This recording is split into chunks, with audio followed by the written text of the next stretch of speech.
Hola a todos, hoy os traigo una receta que llevaba años queriendo preparar, baklava sin gluten. Y es que no os miento si os digo que el baklava fue el último que comí con gluten, antes de comenzar con la dieta estricta sin gluten. Me encantaba. Hace una semana os mostraba una forma de preparar pasta filo sin gluten, y os prometía en los comentarios que esta semana compartiría mi receta de baklava sin gluten, que esperarais antes de prepararlo, ya que el horneado es algo distinto al del baklava con gluten. Pero es que además, las láminas empleadas para preparar baklava son finísimas, con lo que hay que manejarlas de una forma algo diferente. Pero no solo eso, tienen que quedar crujientísimas en el horno, aguantar que se vierta el sirope sin ablandarse y no volverse duras ni correosas con el paso de los días, casi nada. Me ha costado muchos intentos y hacer una adaptación ligerísima en mi receta de masa filo, pero hoy sí os traigo una receta de baklava sin gluten para chuparse los dedos. Aviso, es una receta con cierta dificultad, pero os iré contando los detalles de importancia durante el vídeo. Te animo en este momento a que te suscribas a mi canal y que actives las notificaciones. Y ahora sí, vamos a ver cómo preparar este baklava sin gluten. Comienza preparando el sirope para que esté tibio en el momento de verterlo. Pon el agua en un cazo, añade el azúcar y 3 o 4 clavos de olor. Calienta a fuego medio y remueve de vez en cuando para que el azúcar se disuelva. Yo tengo la cocina en la posición 6 de las 9 que tiene. Cuando esté a punto de hervir, añade la miel. He bajado un poco las cantidades de azúcar y miel con respecto a la receta original, pero el baklava es muy dulce, debe ser así. Añade el zumo de medio limón. El ácido contrarrestará y imparte el dulzor. Remueve para que se disuelva todo bien. Cuando casi vuelva a hervir, baja el fuego. Yo lo bajo a la posición 4 de 9. Y deja que cueza lentamente durante media hora. Transcurrido ese tiempo, habrá reducido en cantidad y será más oscuro y espeso. Apaga el fuego, retira los clavos de olor y deja enfriar. A continuación, prepara el relleno. Si tienes una procesadora de alimentos, puedes mezclar todos, los frutos secos que emplees, el azúcar y la canela, y procesar hasta que tengas una mezcla con trozos pequeños. No muelas los frutos secos por completo. Como yo no tengo procesadora, lo voy a preparar un poco a mi manera. He comprado almendras que ya vienen picadas, ya que con el cuchillo no consigo picarlas suficientemente finas. ¿Cuál es el problema? Que si mezclo el azúcar directamente, se va a ir al fondo y no se va a mezclar con la almendra. Así que voy a triturar unas cuantas almendras. Ahora voy a mezclar el azúcar, sí, más azúcar aún, con la canela. Y voy a añadir la almendra molida. Como la almendra estaba algo seca, voy a añadir un poco de agua. Quiero formar una especie de crumble. Perfecto. Ahora sí lo puedo mezclar con la almendra picada sin miedo de que se vaya al fondo. Cuando se haya mezclado todo bien, reserva. Ahora llega el momento de preparar la masa filo. Esto que tengo aquí es almidón de maíz. Voy a ponerlo en el vaso de la batidora. Voy a añadir el almidón de patata, la goma xantana, la sal y el azúcar. Voy a añadir también el agua y voy a batir hasta obtener una mezcla sin grumos. He cambiado ligeramente la fórmula de mi receta base de masa filo. Esto facilita que después quede crujiente y no dura. Lamentablemente no puedo recomendaros ninguna sustitución, ya que el resultado podría cambiar mucho. Pon agua a calentar a fuego medio en una sartén o cazo amplio. Yo tengo la cocina en la posición 6 de las 9 que tiene. Y coloca encima una sartén antiadherente que ajuste bien. La mía tiene unos 20 centímetros en la base. Cuando el agua hierva, engrasa muy ligeramente el fondo. Remueve la mezcla e insisto, cuando el agua hierva y no antes, comienza a pincelar la masa cuidadosamente. Voy a pincelar una sola capa de masa, así que voy a ir extendiendo la masa con calma, tratando de que la sartén quede lo mejor cubierta posible. No extiendas mucha masa, pero intenta que no queden huecos. Si queda algún agujero grande, puedes retocar un poco, pero si quedan agujeros más pequeños, tampoco te preocupes, ya que las láminas no van a llevar relleno, con lo que no hay temor de que este se salga ni de que las láminas se rompan. Cuando hayas pincelado la sartén, espera unos segundos y comienza a despegar la lámina con una espátula de borde fino. Ahora ve tirando delicadamente con las manos. La lámina debería salir entera sin problema. Coloca con la parte que estaba en contacto con la sartén hacia arriba, que es la cara más húmeda, de forma que pierda humedad, y desenrolla los bordes si se hubieran enrollado. Continúa preparando láminas. Como ves, la masa debe volverse transparente casi inmediatamente. Si se queda blanquecina y se agrieta, significa que la sartén no estaba suficientemente caliente. Mientras que la siguiente lámina se termina de hacer, da la vuelta a la primera lámina y déjala bien estirada. Es el tiempo justo para retirar la lámina que está en la sartén. Verás que a diferencia de mi vídeo de masa filo, donde retiraba la sartén del fuego para despegar la lámina sin quemarme, aquí lo hago directamente, ya que la lámina es tan fina que se enfría casi tan pronto como la despegas.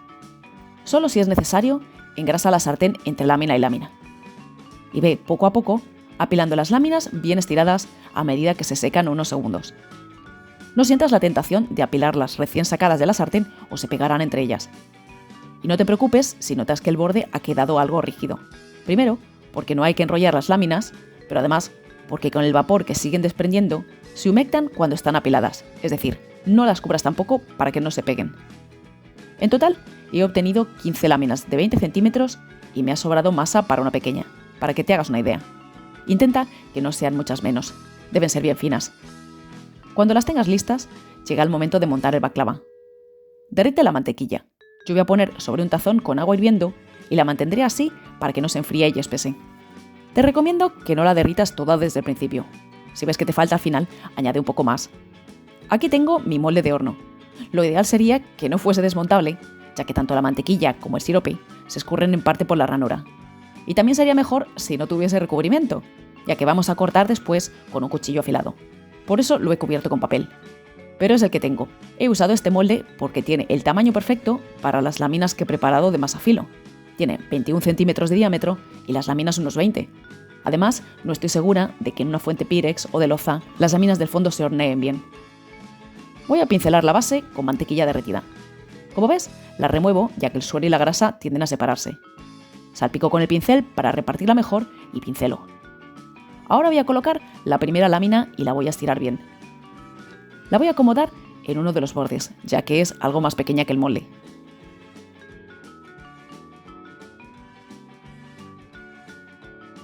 Voy a pincelar nuevamente con mantequilla y voy a colocar la siguiente. Ahora lo que voy a hacer es acomodarla en la parte que queda sin tapar.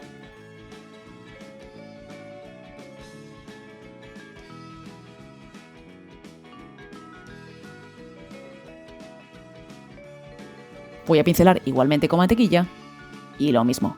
Busco el borde que ha quedado sin cubrir y acomodo ahí la siguiente. Coloca 5 o 6 láminas. Deberás contarlas antes de empezar, ya que dependiendo de lo finas que sean, te habrán salido un par más o menos. Coloca parte del relleno. Yo voy a colocar la mitad, aunque aviso que con esta cantidad de relleno, yo he usado 250 gramos de almendra, debería haber hecho 3 capas, para que las almendras se mantengan mejor en su sitio. Esto lo he pensado a posteriori. Voy a presionar muy ligeramente y voy a colocar otra capa de masa. Y voy a pincelar igualmente con mantequilla. Y voy a apilar otras 2 láminas, pincelando siempre mantequilla entre ellas. Lo dicho, cuenta las láminas que tienes. Yo tenía 15 y voy a colocar 6 en la base, 3 en el medio y 6 arriba. Pero podría haber puesto 5 en la base, 2 más 2 en el centro y hacer 3 capas de relleno y 6 arriba. No hay reglas estrictas. Eso sí, arriba no pongas más de 6. Voy a poner el resto del relleno y voy a comenzar a cubrir la parte superior exactamente igual que he hecho hasta ahora. Como ves, voy procurando que el borde quede bien cubierto, aunque te aviso que la masa encogerá un poco en el horno. Es posible que las láminas que estaban abajo estén algo adheridas. Ve despegando con cuidado el contorno, siempre sin tirar. Y si se desgarra un poquitín, tampoco pasa nada.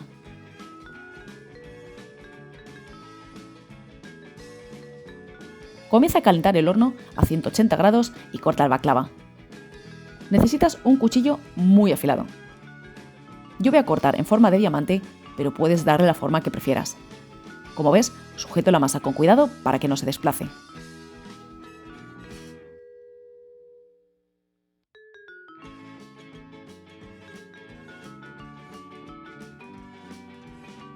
Cuando el horno esté caliente, introduce tu baklava sobre la rejilla en la ranura central. Debajo he colocado una bandeja que recoja la mantequilla que pueda escurrir. Hornea 1 hora a 180 grados con calor arriba y abajo. Transcurrida 1 hora, baja la temperatura a 160 grados para que las almendras no se quemen y hornea unos 20 minutos más. Atención, es importantísimo que la masa salga bien doradita. Es la forma de que quede crujiente y que no se vuelva dura o correosa con el paso de los días.